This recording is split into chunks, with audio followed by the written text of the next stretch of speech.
Hola, buen día. En este video hablaremos acerca de las alteraciones de los procesos psicológicos y cómo su clasificación no es una tarea sencilla debido a la diversidad de perspectivas. Alteraciones de la conciencia y la identidad. La conciencia puede entenderse desde dos perspectivas: el conocimiento subjetivo de la propia experiencia y el nivel de alerta.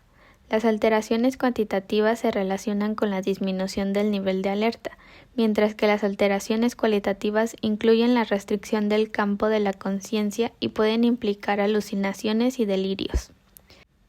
Se describen diferentes estados alterados de conciencia como la obnubilación, la somnolencia, el estupor y el coma, que varían en gravedad.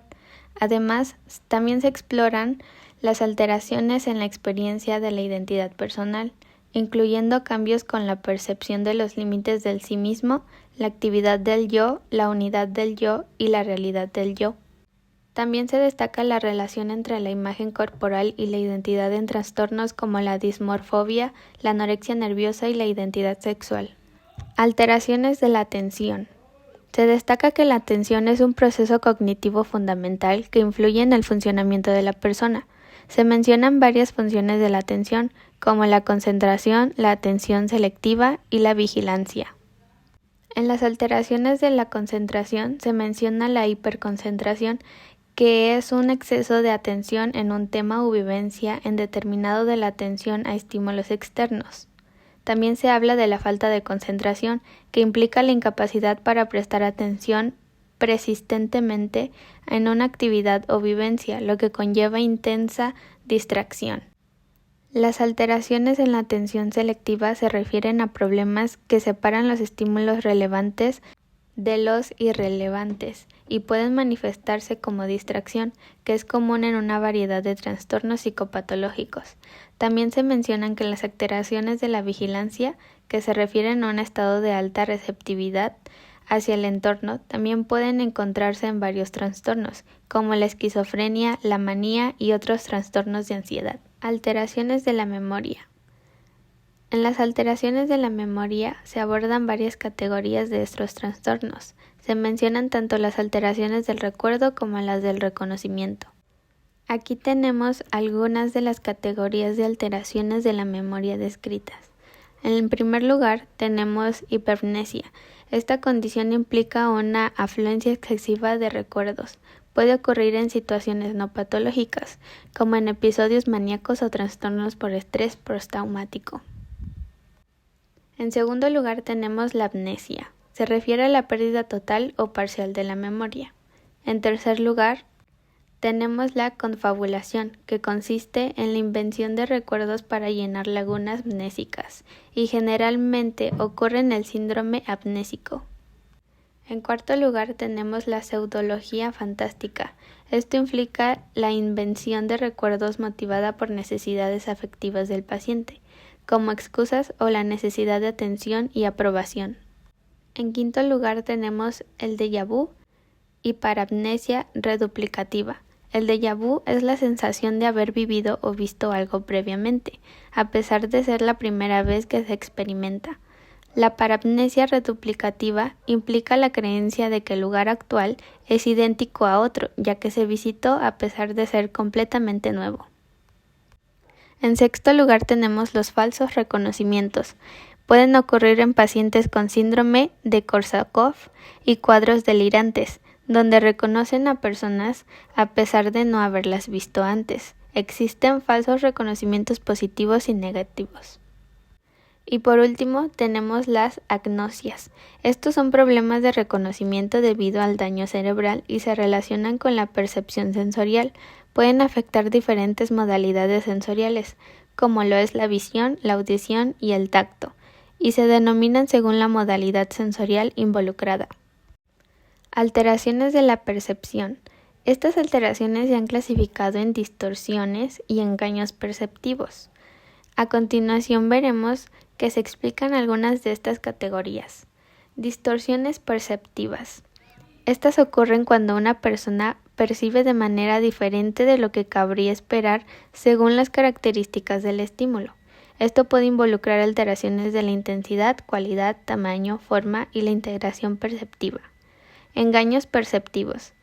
Se caracterizan por la percepción de estímulos que no existen en ese momento o que persisten aunque el estímulo que los produjo ya no está presente. Alucinaciones. Son experiencias similares a la percepción que ocurren en ausencia del estímulo apropiado y son muy graves en términos de su impacto en la realidad de la persona.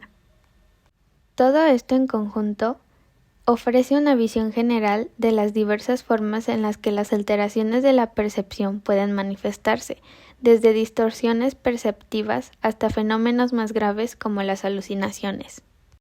Alteraciones del pensamiento, el lenguaje y el habla.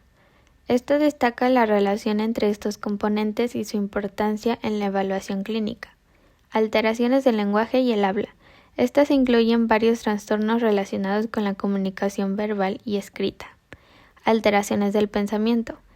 Las alteraciones formales del pensamiento se centran en cómo se desarrolla el pensamiento y se describen problemas en la lógica, la organización y la fluidez del discurso. Alteraciones del contenido del pensamiento. Estas alteraciones suelen relacionarse con las creencias y convicciones de la persona. Se mencionan los delirios, que son juicios falsos, firmemente sostenidos que no pueden ser influenciados por la experiencia o pruebas lógicas. Alteraciones afectivas. Esto se centra en los cambios y trastornos en las emociones y estados de ánimo. A continuación se describen diferentes aspectos a considerar al evaluar la esfera emocional de una persona. Forma de aparición. Se refiere a cómo surgen las emociones, si están relacionados con estímulos específicos, patrones o factores o situaciones. Grado de adecuación. Se evalúa si el efecto es apropiado o congruente con la situación. Se observan discrepancias entre los que la persona expresa verbalmente y su lenguaje no verbal, o si hay discrepancias con el contexto. Rango de la respuesta afectiva.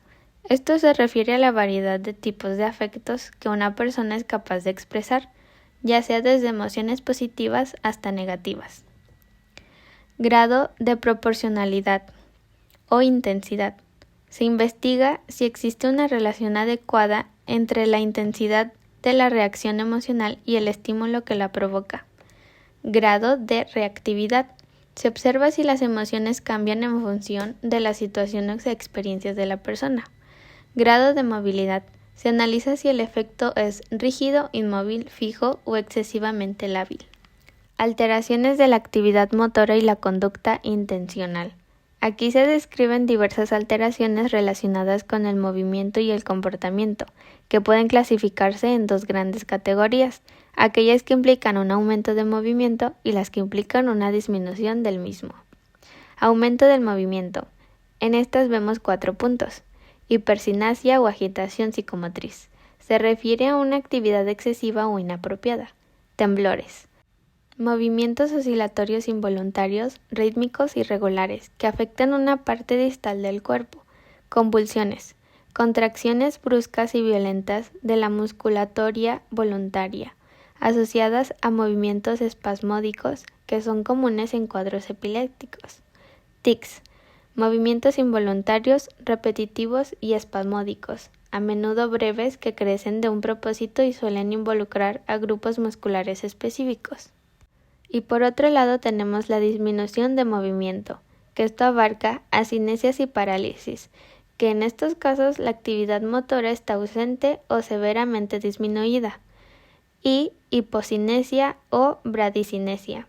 Aquí la actividad motora está enlentecida. En situaciones donde no hay una causa física se utiliza el término retraso o retardo psicomotor. Alteraciones de las funciones fisiológicas. Esto abarca lo que es el sueño, apetito, ingesta y sexo. Estas alteraciones pueden estar relacionadas con una variedad de trastornos psicológicos y psiquiátricos. Aquí hay un resumen de todo ello. En primer lugar tenemos las alteraciones del sueño, que pueden abarcar el insomnio, la hipersomnia y la parasomnias. En segundo lugar tenemos las alteraciones del apetito y la ingesta. Esto abarca la inapetencia, la hiperfagia, la adipsia y patrones de alimentación inadecuados. En tercer lugar tenemos las alteraciones de la función sexual. Esto abarca las dificultades de la libido, el incremento del apetito sexual y la actividad y trastornos sexuales específicos. Estas alteraciones del sueño, el apetito y la función sexual pueden ser síntomas claves para evaluar la salud mental y el bienestar de una persona. Es importante abordar estas cuestiones en un contexto clínico para comprender su causa subyacente y proporcionar un tratamiento adecuado en caso de ser necesario.